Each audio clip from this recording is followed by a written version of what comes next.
Hey everybody, today we're going to be talking about the Lobkowicz Palace, the Imperial Hall, which is in this palace, which is all part of the Prague Castle. And this is in the Czech Republic. So on a recent trip with my students to Prague, we were able to go into the Imperial Hall and do some acoustic measurements. And we found a number of things, and this is what I want to share with you today a little bit, how we use logic in this process, how I'm continuing to use logic with this. But I want to go over a little bit about this hall because it's a really unique place.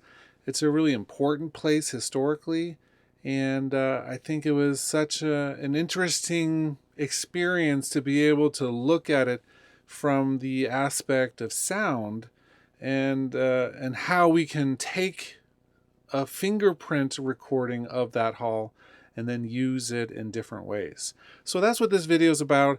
We're going to be looking at this through the eyes of Logic Pro, obviously, but also there's so much other stuff we're going to be doing with this. So first and foremost, this is a really unique place. Here's a 3D scan we did of the room. It's essentially a rectangle with some window recesses. This is just the bottom part. It does have a ceiling as well, of course, but when we do this with a LiDAR scanner, we can only reach so far, and so we're not able to go all the way up with this specific 3D scan. So you can see it's an interesting room. These things on the wall, these are images. They're not actually like pillars. So flat surfaces for the most part across the entire room. So with a rectangle shaped room, there's going to be some issues in terms of acoustics, in terms of the reverb and how it sounds. And I think that'll be evident when you hear our impulse that we did. So the process that we do, we go into a space like this, we get to know it. We make some sounds. In this case, we did a few vocal recordings, which we are using to compare the sound, because I feel like if you're going to do an impulse response of a room and want to know how accurate it is, then we do a recording in the space, and then we do a similar recording in a studio with very limited reverb, and then we can put the reverb that we've captured onto the recording in the studio, and we see what we get. So what we did was some vocal recordings, and then we used the balloon popping technique, and we did it all with an ambisonic 360 microphone. So that way we're capturing the reflections from all different areas. Those specific recordings, the ones we're going to listen to today, have been converted down into stereo impulses, partially because doing things in 360 on YouTube and other places like this have some really unique challenges. So what we ended up with are a number of measurements, and there are different ways to measure the reverb time. Reverb time, or RT60, refers to the time it takes a sound to decay by 60 decibels. And so that's a measurement we use in audio engineering. And so sometimes you can do it with the overall sound. Sometimes you want to do it with certain frequencies. You want to use certain types of metering. And so the end result of what we found, you can't really use it as the scientific end all because we're not using a fully calibrated system, but we're pretty close in our measurements. And we're finding that the end was around 3.5 seconds, which is a second longer than you'd want for, say, an ideal concert hall. Almost 2 seconds longer than some concert halls are. So it's a very reverberant room, and there's a lot of buildup in the mid frequencies, which is one of those places where we really want those controlled. So let me show you a little bit about this. This is our session from the actual vocal recording, and I just got one little part looped here. And I'm going to play you 2 audio files. Let's start with this one. You treat me like a flower, as delicate can be. I'm going to play you another one. You treat me like a flower, as delicate can be. You treat me like a flower. So they sound a little different. You treat me like a flower, as delicate can be. You treat me like a flower. But the reverb tail sounds very similar. That's because one of these is a recording in the actual space, and the other one is a recording in a controlled environment where I put the newly created impulse response from that space on it.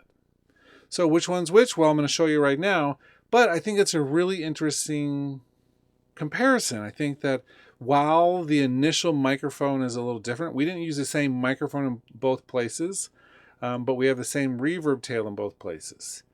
So this one here, well, it says in the hall, and so if you were looking close, you might have seen that. But this is the one that was recorded in the actual space itself. You treat me like a flower, as delicate can be. You treat me like a flower, as delicate can be. Cool. And so we have that.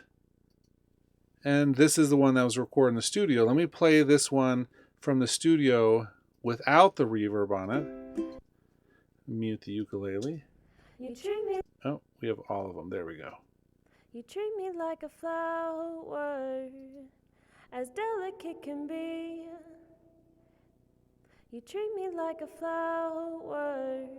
Okay, so already right off the bat, I can tell just by listening that we have a really close representation of the room because the two voices, the reverb sounds very similar, both in timbre, the overall frequency construct, the timing, all of that sounds very close. But here's where it got interesting. I put the piano into this same reverb.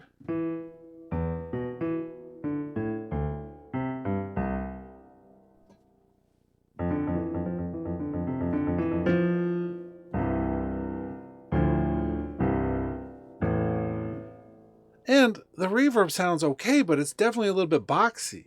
Now, part of the reason why the reverb sounds a little boxy is, of course, because this room is a little bit boxy. Even though there are some things in here with these window recesses, for the most part, there's a lot of sound that's just bouncing back and forth. And so we have all kinds of nodes and other acoustic occurrences happening in a space like this. There's not a lot of diffusion breaking up the sound. So, one of the questions, of course, that has been asked of me by the facilities people at the Lobkowicz Palace, what do we think of this space? What do we think could be improved on? What do we think works really well? And I think overall, it's a little bit reverberant, but that's, not the end of the world. I think one of the things that we have is this reverb, which is a little bit boxy.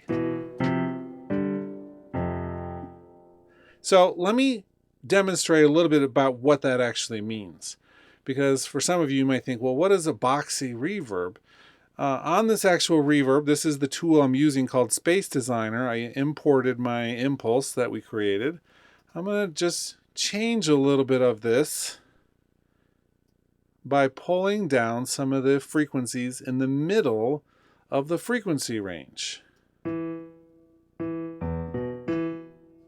going to turn up the reverb a little bit so you can hear it better. So this is a flat. There's a little bit of high frequency being pulled out. Let's actually get rid of that too.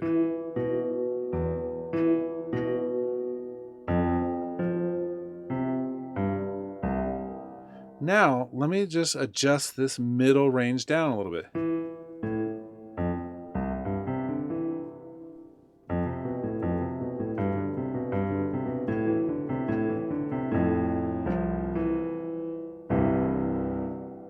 See how much more pleasant that sounds? Just by removing a little bit of this mid-range, we end up with a much more pleasant overall reverb sound.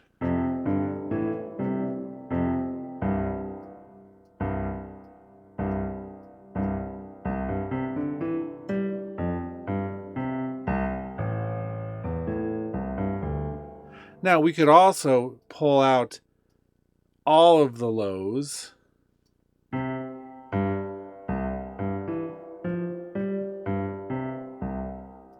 We still have a really nice reverb, even though we pulled out the middle, it sounded good. So this becomes important because if we're talking about things you could do in the room,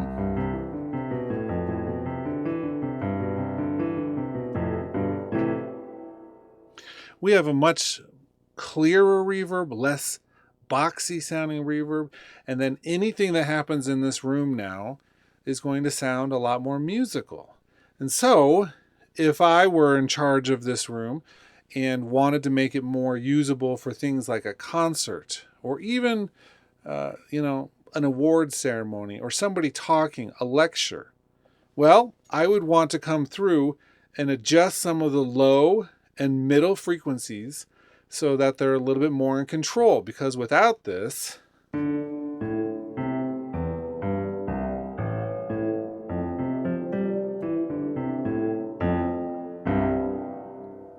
that's a currently accurate representation of the space. I know because I listened to it in the room. I know because I've heard the impulses I made and compared, and so they're very accurate. And now I know that if I were to change this a little bit,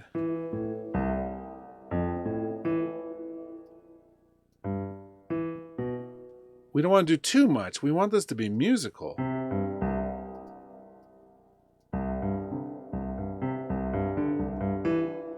Okay, so let me give you another example, musically speaking, of this, because I think that it may be worth hearing that a little bit. Let's do an orchestra. And with this orchestra, we'll do a full orchestra, and I'll let you hear the differences between them. So we'll add that for a second. And while those are loading, I want to add on my reverb. Like that. And we can adjust this. I'm going to set my send to pre-fader so that way I can turn my fader down without adjusting how much reverb is being sent. Almost loaded, looks like. Oh, it's going really slow right now. This will be up in a second. It is a full orchestra, but looks like my drive may just be focusing on something else for a minute. Once this is loaded, I'll be able to play this for you. And you're going to hear the differences as we do, this different content here. Okay, so it's almost done. There we go.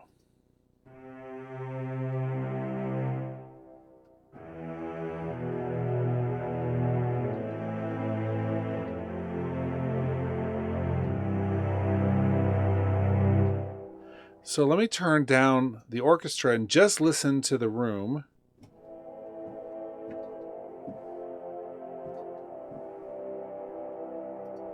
Let's add some of this back in.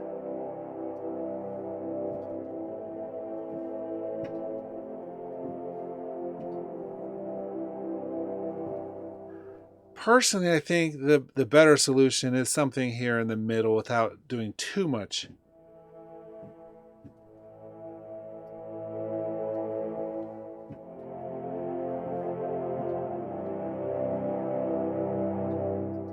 Here it is with all of the normal sound.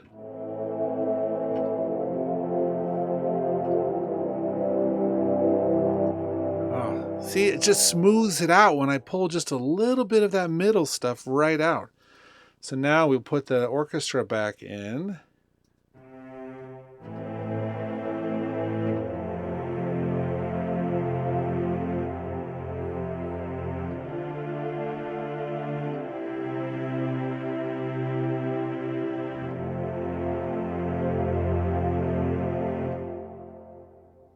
That nice decay tail. So let's hear that without it.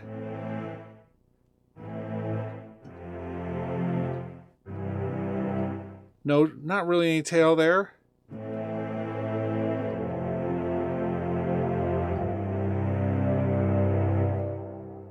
Such a beautiful tail with an adjustment.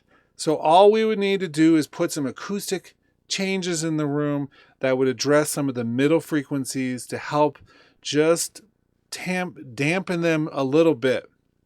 This could be really carefully placed curtains that are going to be pulling out some of the mid-range without pulling out too much of the high range. So we want some of the reflectivity still in the room, just not all of it. It could be some things that we put up near the ceiling that are designed to absorb some of the mid-range without necessarily hurting the high range parts of that. And so we're changing the materials, we're adding very carefully placed reflection that would control that, and then you end up with a better reverb. Now, the goal of my research is rarely to change the space, but to capture the space as it is. But this one, if I wanted to use it, I would have to just dip a little bit here. Otherwise, it's going to be too boxy to be used in a musical production.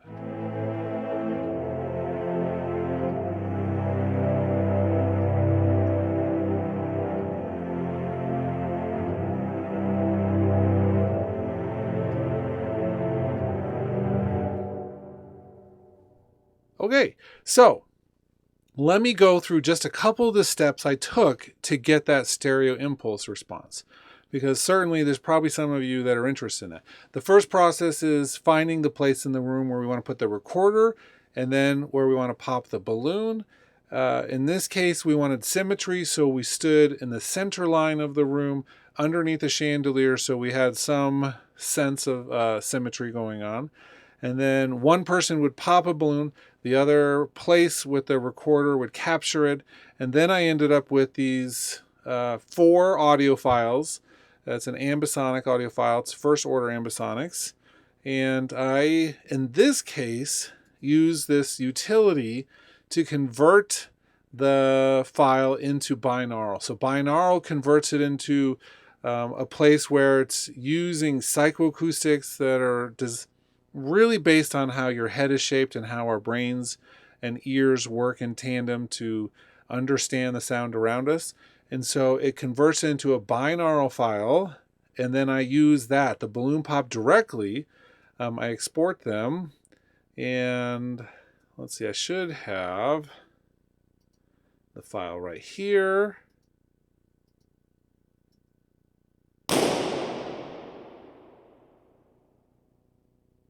That's the file which I loaded directly into Logic in the shape of the Space Designer. So I come in here and just load impulse response, and I got that. Now you might think, well, is a balloon really going to give you the right impulse?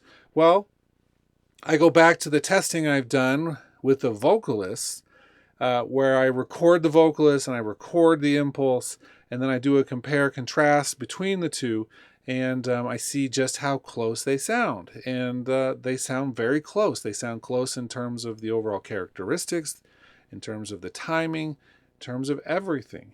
And I think that that's the real key indicator. I also do all the listening in the 360 sphere. So let me show you my other session here.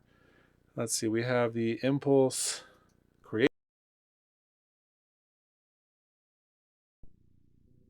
So these are the original 4 files, and I use this head tracker system from Waves so that I can hear the full 360 in a pair of stereo headphones. This I have found is one of the better solutions if you don't have an actual ambisonic capable studio or listening space, because it really does allow you to move your head and have that in there. So let me turn that on for a second, and you'll be able to see my head moving around. Yeah, so that's my head moving around. And so I can hear all of the different parts of this, and it works super well. So I do a lot of testing myself, and I've done testing with others to listen, to see what they can hear in terms of the differences. And the balloon method, if done correctly, produces really accurate results. For the most part, if you set up your test parameters correctly, they're indistinguishable by the average listener. So that's great. that means that we're on to something that's actually usable. We just use what's called the common sense test, where I go through and I say, does it make sense? Does this sound like I'm expecting it to sound?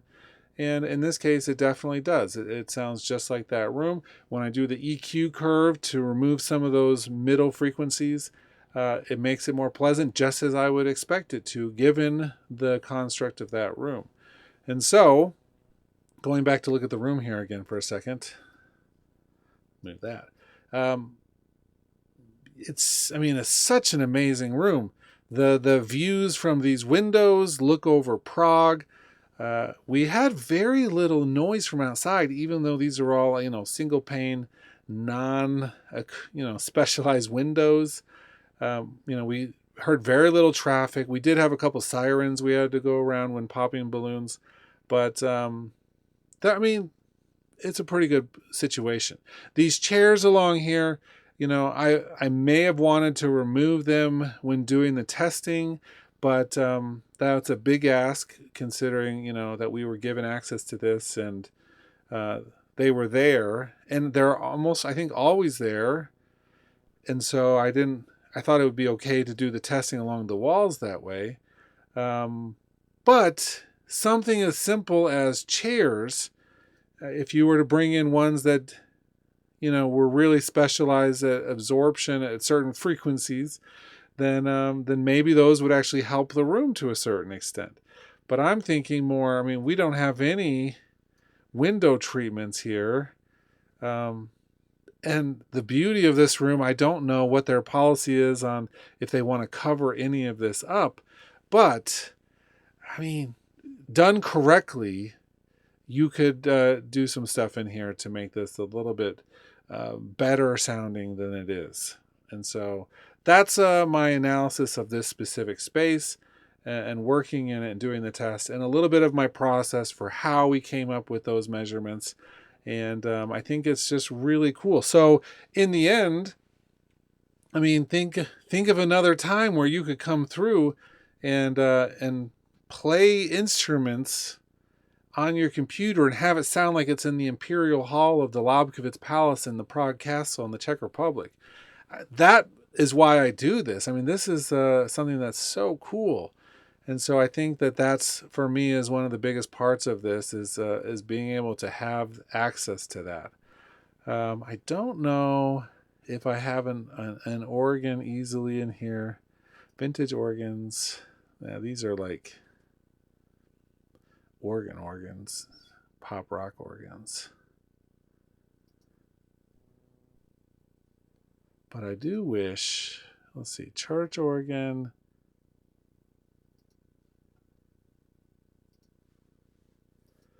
Let's load this real quick and see if it's working.